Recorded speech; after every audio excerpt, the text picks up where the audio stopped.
Well, my nerds, I'm probably the last YouTuber to cover this, but I finally got the R36S in my hands. Or as the cool kids call it, game console. Wow! You know, it breaks my heart seeing what Goku has to do for money these days. Putting his image over there just for a few pennies. Somehow he seems maybe broken-hearted a bit for being on this box. That doesn't seem like a happy Son Goku, I'm just saying.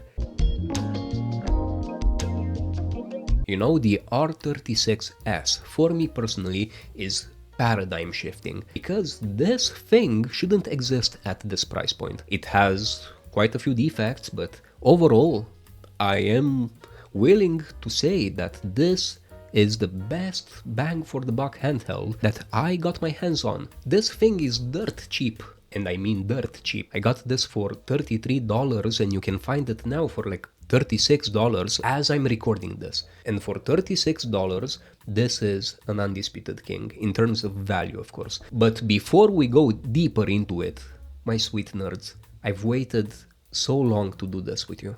Ooh, heck yeah. Ooh. Ooh, the smell of electronics. Ah, totally worth $32.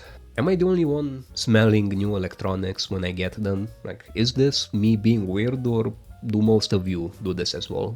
Let me know in the comments. Whew. Okay, Vlad, you have a review to make. Coming back to this. Actually, let me clean the screen beforehand. Yeah, good enough. I need to trash this handheld a bit, but stick around because I genuinely have a good opinion of this. I love when I see Chinese products like this one become more successful than even the manufacturers probably expected. This is so cheap because it has no brand. It's called R36S, and that's not its name, that's the model number. This thing is called game console. As far as the manufacturers were concerned, this is a soulless device. But I beg to differ, it's not a soulless device. It's full of mystery. For example, let's check out the battery capacity. Is it 3500 milliamps or is it 3200 milliamps like they say on the box? The same freaking product has two specifications. But hey, it's $30-something, and it's not like all the other handhelds don't come from similar factories or maybe even the same factory. So let's move on. Look, my nerds, the best description that I can give this handheld is if the Miyoo Mini Plus and the Anbernic RG35XX H had a love child, but not just a love child, a kind of dusty love child that you would have expected to have more potential, but at the same time you're quite proud of him and you're happy where he is in society. While his successes might not be the best, and he might not be the smartest, he is, however, smart enough. This is how I see this handheld whenever I look at it. And I feel like that's such an accurate comparison because it inherited thumbsticks, and these thumbsticks are literally identical to what the Anbernic, oh god, I have to say it again, to what the Anbernic RG35XX H has. Like, literally, my nerds, look at the thumbsticks and tell me if they are not the same freaking thing.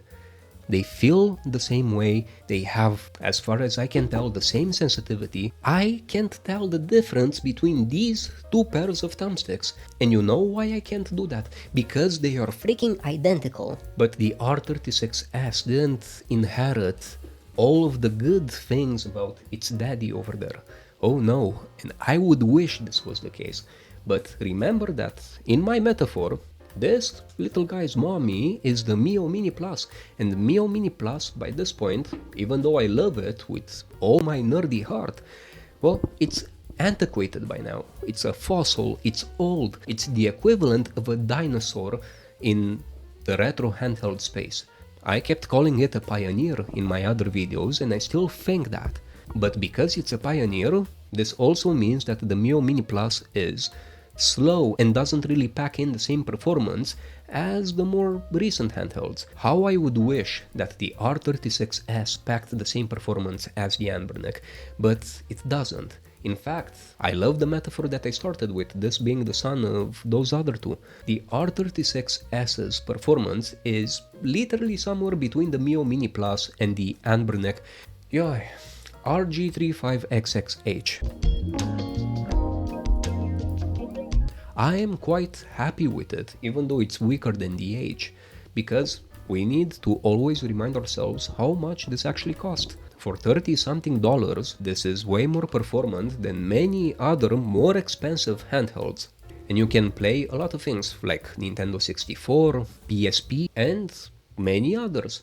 And granted, you won't be able to play the whole catalog. In fact, I think you will be able to play like 60% of the catalog of each, but the point is that you can if you want to. So you might be asking me, hey Vlad, surely it must have drawbacks for it to sell this cheap, right? And yeah, it has a lot of drawbacks. The plastic is not the best. The D-pad doesn't feel the best, and it has some little details that just bother me. Do you see these speaker holes? Here and here. If you think, oh my god, stereo speakers, that's so nice. Well, my sweet summer child, I used to think that as well.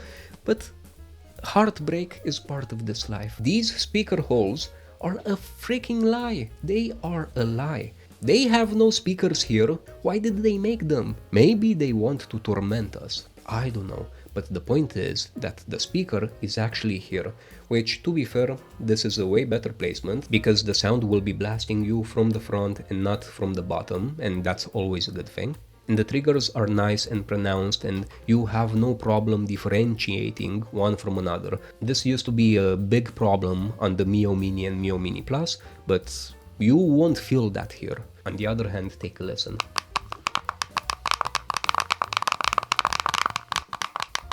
Annoying, isn't it? Yeah. But hey, I don't want to hate on this device too much because it does its job. It actually does its job exceptionally well. Look, this is Dragon Ball Z for PSP. It runs at full speed. And granted, I don't want to give you the impression that most PSP games will run at full speed, but quite a nice number of them will. Games that you can genuinely have fun with, which you can enjoy. But you do see the performance difference between this and the Anbernic RG35XX H. Because even though the R36S has the same consoles, the same systems as this one, most games simply run better on the Anbernic. But bear in mind that the Anbernic is also 60% more in price. We always, for better or for worse, need to ground ourselves in the money that we have to pay for this. For example, the Dreamcast version of Soul River barely reaches full playability here. You can play it and you can go through the game and you will actually enjoy it. But it's right at the cusp of slowing down and you hearing audio stutters and you getting reminded over and over that this is a cheap-ish device. But then again, I just might be saying this because I played this game on both of them. And I can just feel that the Anbernic RG35XX H doesn't struggle as much. And on consoles like Dreamcast, this is where the freaking thumbsticks are such a lifesaver. It's simply way better to play Dreamcast, N64, PSP with thumbsticks. Without the thumbsticks, you might as well be Sisyphus, because you're just torturing yourself. And I know a lot of people just want a good D-pad and they don't care about thumbsticks. I know, but if you play PSP with a D-pad, you're a bigger heretic than me. And I don't care about integer scaling, okay? I stretch to fit every game out there. I stretch to fit Pico 8 on a 4x3. I don't care. I play PSP on a 4x3 aspect ratio and I enjoy it. Your rules do not apply to me. But if you play PSP with a D-pad, then you are an even bigger monster, my nerdy friend. But hey, I shouldn't be the one to talk. So yeah, we may agree or disagree, but thumbsticks, always a good addition. So realistically, outside of the gripes that I highlighted, this gets the job done. This allows you to play basically any game that you can play on your Miyoo Mini and most of the games that you can play on something like the Anbernic RG35XX H, which I personally call a win. You know, the biggest annoyance with this industry is that we have oversaturation. Companies are just throwing ideas at the wall right now, hoping something will stick that will ultimately become the next Miyoo Mini in popularity. But I think that this unknown company, which made the R36S model, I think these guys got it right. Maybe it's Datafrog who makes this. The internet seems to think that it might be Datafrog, but you shouldn't have to Google to find out who makes a device like this. They should have their name proudly written right where they put freaking game console. But I digress. What do you think of this handheld, my sweet nerds? Do you think it's good? Do you think it's bad? Well, for the price, this is my next big recommendation for anyone that's really on a tight budget. You can do most of the things that you would otherwise do with way more expensive handhelds for basically half the price. And honestly, this black color variant is attractive as all heck. Whoever knows me by now knows that I have an affinity for black devices. This one has this very nice looking smoky black, which just kind of fits. If you have an existing console like an Anbernic RG35XX Plus or 35XX H, then you shouldn't get the R36S unless you really want the thumbsticks. And the operating system for this thing is ArcOS, meaning that you get a nice open source operating system from the get-go, one that has a very nice UI and one that should really keep you happy out of the box. And if you ever had an Anbernic device, you know what a big statement this actually is. I'm just gonna go out and say it. We have so many handhelds out there which have utterly horrible stock firmware experiences. The R36S actually comes out of the box with one of the most nicest looking firmwares that I ever saw actually. But anyways, tell me what you think. Do you think this device is one of a kind? For the price, I sure as heck do. Heck, I can't even think of a cheaper device that brings so much to the table as this one. This is like one of those no thrills kind of cars which you buy to go from point A to point B. Yeah, you won't have luxuries with your car, and women will not be all giggly around you because of your car. Just like how other retro enthusiasts will probably not be giggly around you when they see the R36S. But this is a good workhorse of a handheld. I think this would be the kind of handheld that I would love as my first one, or to pass on as a gift to someone just getting into this hobby. It has its place in this world. Unlike many of us, this handheld has its place in the world. I'm happy for it, you know? I'm so happy for it. Anyway, my dear nerds, this is all from me. Let me know what you think of the R36S. If you haven't subscribed, please subscribe. This channel is so super young and it's a one-man army, and each subscription literally makes my day better. And I would appreciate you so much for it. And if you want to support me in a more direct way, feel free to either become a Patreon or a YouTube channel member.